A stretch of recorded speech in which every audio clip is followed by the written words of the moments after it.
जीवन बदलने आया था, वो शांति देने आया था, वो मनुष्य को एक करने आया था जो पाप के कारण, जो गुलामी में चले गए थे, पाप के कारण, शैतान के कारण, जादू टोना के कारण, जो पाप का गुलामी में थे, उस गुलामी से प्रभु यीशु मसीह हमें छुटकारा और आजाद करने आया था। हालेलुया।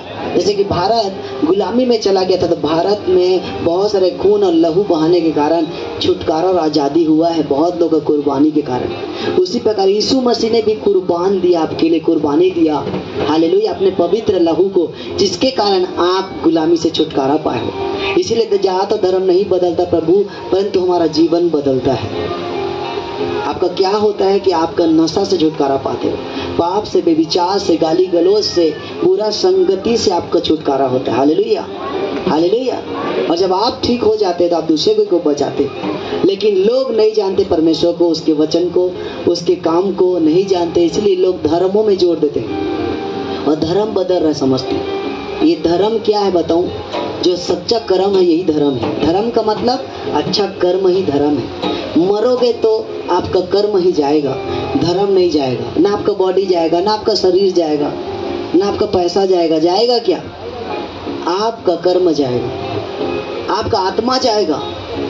परमेश्वर ने आपको अंदर, प्रभु ने मिट्टी से जब बनाया, मिट्टी से बनाकर प्रभु यीशु मसीह ने सांस फूंक दिया, आत्मा डाल दिया मनुष्य के अंदर। और प्रभु ने बोला मैंने मनुष्य को अपनी समानता में और अपने स्वरूप में बनाया हूँ। और बोला कि जैसे मेरा स्वभाव वैसा तुम्हारा स्वभाव हो, फूलो फलो खाओ पियो, संसार में भर जाओ। यही मनुष्य को परमेश्वर ने आज्ञा दिया और कोई आज्ञा नहीं। हालेलुया।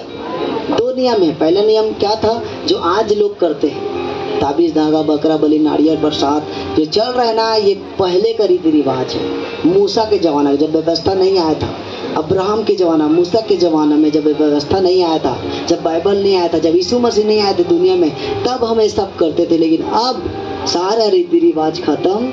अब यीशु मसीह ने बोला विश्वास कर, कर्म कर, प्रार्थना कर, आराधना कर, मेरी प्रेजेंस में चल, उपस्थिति में चल, और एक मन एक चित्त होकर एक साथ मिलकर आराधना करो बोला है। संगति करने के लिए बोला हमें, संगति।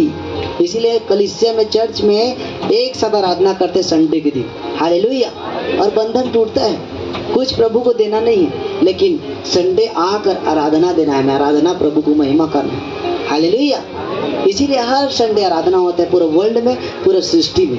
आप 6 दिन क्या करो? काम करो। 6 दिन जहाँ जाओ जाओ, सब करो। यीशु मसीह बोला कर्म करोगे तो मैं तुम्हें आशीष दूंगा। तेरे कर्म में, तेरे हाथ जहाँ जहाँ तू हाथ रखेगा, रखेगी, उसमें मैं आशीष दूंगा। अगर परमेश्वर आपके साथ है तो वो सोना बन जाएगा, वो हीरा बन जाएगा, वो ना छोटा सा चीज बड़ा बन जाएगा अगर आपके साथ परमेश्वर की आत्मा है तो। हालेलुया। इसीलिए 6 दिन क्या करो? काम करो, लेकिन 7वां दिन मेरी आराधना करो बोलता है, मेरी उपासना करो। हालेलुया। लेकिन आज बहुत लोग उपासना नहीं करते, बहुत लोग आराधना नहीं करते, बहुत लोग चर्च नहीं आते, बहुत लोग संगति नहीं करने के कारण शैतान उनके जीवन में काम करते। हालेलुया। इसीलिए आराधना और संगति बहुत जरूरी है। हालेलुया। बाइबल में लिखा है कि यीशु मसीह स्वर्गदूतों का संगति करता था। स्वर्गदूत ऊपर में क्या करते थे? आराधना प्रार्थना करते थे, स्वर्ग में उपासना होता था। लेकिन स्वर्ग में घमंड आने के कारण कि मैं बहुत अच्छा गाता हूँ, मैं बहुत अच्छा दिखता हूँ, मैं यीशु मसीह के तुल्य बन जाऊंगा, मैं यीशु की बराबरी करूंगा, बोलने से स्वर्गदूत को यीशु मसीह ने गिरा दिया। उसको माफ भी कर सकता था क्योंकि वो स्वर्गदूत का लीडर था, वो बहुत अच्छा सुंदर था, माफ कर देता। लेकिन यीशु मसीह इतनी वचन बताने के बाद अगर कोई गलती करता माफ नहीं करता। यीशु मसीह चाहता है कि वो जगह स्वर्ग रहे, वो खराब ना हो, इसीलिए उसे हटा दिया और एक के साथ 1/3 गिर गया। और आज वहाँ का आराधना प्रार्थना बंद है। कहाँ का? स्वर्ग का। और यीशु मसीह आज कहाँ देखना चाहता है? हमें देखता है कि मेरे प्रजा, मेरे भेड़, मेरे लोग उपासना कर रहे हैं। तो आज इस पृथ्वी में देखकर प्रभु यीशु मसीह खुश हो जाता है, प्रसन्न हो जाता है और पवित्र आत्मा हमारे बीच में उतर आता है।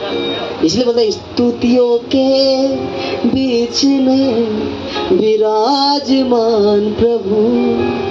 हालेलुया। स्तुतियों के बीच में वो विराजमान होता है। जहाँ जहाँ स्तुति होता है, जहाँ आराधना होता है, वहाँ परमेश्वर का प्रेजेंस रहता है। इसीलिए दाऊद जीता कैसे युद्ध को? दाऊद राजा कैसे बना? आराधनाओं से बना। हालेलुया। दाऊद का सबसे बड़ा हथियार था आराधना। हालेलुया। अगर आपने के जीवन में आराधना है ना तो बड़े बड़े बंधन टूटेगा। आमीन। अगर आपकी लाइफ में आराधना आप जान गए तो बड़ा बड़ा बंधन टूटता है। मतलब है प्रभु के पीछे चलना। आराधना का मतलब है पवित्र जीवन जीना। आराधना का मतलब बाइबल पढ़ना। आराधना का मतलब चर्च आना। हालेलुया। और आराधना आपको करना है अपने घरों में। हालेलुया। विश्वास का मतलब भी बताया था कि विश्वास करना नहीं बोलते। विश्वास का मतलब अब्राहम को क्या बोला?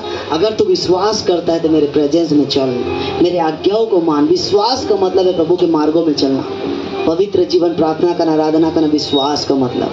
हालेलुया। आपके गांव में सुना हो, एक सब दिन पाप करो, एक दिन चढ़ बात, तो ऐसा मत बना।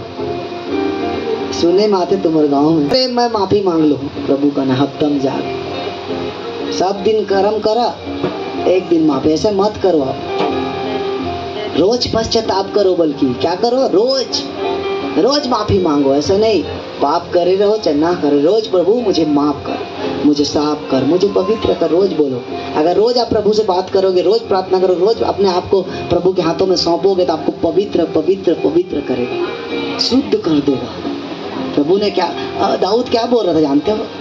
मेरे अंदर शुद्ध मन उत्पन्न कर, मेरे भीतर स्थिर आत्मा उत्पन्न कर, मेरे पाप को प्रभु इतना दूर कर दे, दिया जल से लेकर चक तल तक जितनी दूरी है, मेरे पाप को उतना दूर कर। हालेलुया।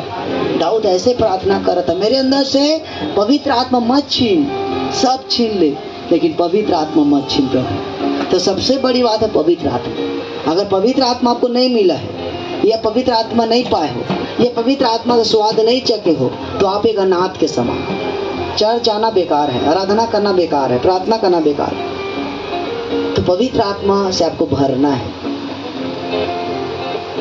कोई पवित्र आत्मा हमेशा के लिए ठहर जाता है, कोई पवित्र आत्मा छू के चले जाता है, किसी का पवित्र आत्मा मिल जाता है, तो सबका समय होता है।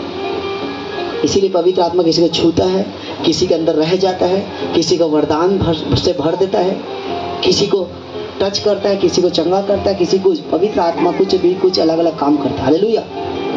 इसलिए पवित्र आत्मा आप मांगना है, पवित्र आत्मा से भरना है। हालेलुया। इसलिए पवित्र आत्मा बिना हम अधूरा है, और पवित्र आत्मा बिना हम एक अनाथ के समान है। इसीलिए यीशु मसीह बोलता है, मैं एक सहायक तुम्हारे लिए भेजूंगा, एक पवित्र आत्मा तुम्हें भेज दूंगा, वो तुम्हारी मदद करेगा। तो आपको मदद करेगा। आपके अंदर अगर होली स्पिरिट है तो वो बोलेगा ये दर गलत है, ये सही है, ये बिजनेस सही है, ये काम सही नहीं है, वहाँ सही नहीं है, वो सब आपको गाइड करेगा पवित्र आत्मा। इसलिए पवित्र आत्मा को आप मांगो, अब पवित्र आत्मा में आप चलो। हालेलुया। तो पवित्र आत्मा नहीं तो कुछ नहीं। बाइबल लिखा है जितने की लोगों के अंदर पवित्र आत्मा था वो बड़े बड़े काम किए, और जिसके अंदर से पवित्र आत्मा निकल गया वो एक नॉर्मल व्यक्ति बन गया। इसीलिए ना जो हमें मिलता है वरदान और गिफ्ट, ये हमारी टैलेंट के कारण नहीं मिलता। बाइबल लिखा है जो तुम्हें वरदान मिला है, जो तुम्हें गिफ्ट मिला है, जो तुम्हें आशीष मिला है, ये तुम्हारे टैलेंट के कारण नहीं, तुम्हारी पावर के कारण नहीं मिला है, तुम्हारी अच्छाई के कारण। प्रभु ने बोला है तुम पर अनुग्रह हुआ है, तुम पर दया हुआ है, तुम पर कृपा हुआ, परमेश्वर ने तुम्हें पसंद किया है, इसीलिए तुम्हें दिया है।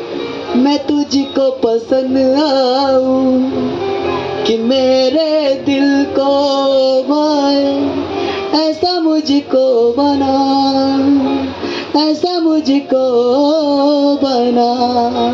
मैं तुझको पसंद आऊं कि तेरे दिल को भाऊं, ऐसा मुझको बना। ऐसा गाना गाओ, ऐसे प्रेयर करो आप, मैं तुझको पसंद आऊं। आज तो लड़की ला पसंद आओ कथा, बोले लड़की पसंद कर, बोले लड़का पसंद कर। बाइबल में एक जगह लिखा है कि श्रृंगार ना करो इस तरह का। दो श्रृंगार के बारे में बोला था प्रभु। कहते अपने श्रृंगार, अंदर का श्रृंगार दिखावटी ना हो, आत्मिक श्रृंगार। ऊपर के श्रृंगार नहीं कहते, ऊपर कुछ भी पहनो, लेकिन अंदर से दिखावटी एक आत्मिक श्रृंगार। कहते कि तुम ऐसा श्रृंगार मत करो, कहते ऐसा सजावट मत रहो जो दिखावटी हो, आत्मिक सजावट रहो, आत्मिक श्रृंगार करो। कहते आज लोग ऊपर से सुंदर दिख रहे हैं, ऊपर से अच्छे हैं, सब कुछ पहनते हैं आत्मिक और स्पिरिचुअल, लेकिन अंदर से स्पिरिचुअल, अंदर से आत्मिक नहीं है। प्रभु कहते अंदर से सजावट करो। जैसे कबर को देखो तो ऊपर से सजा हुआ रहता है कबर।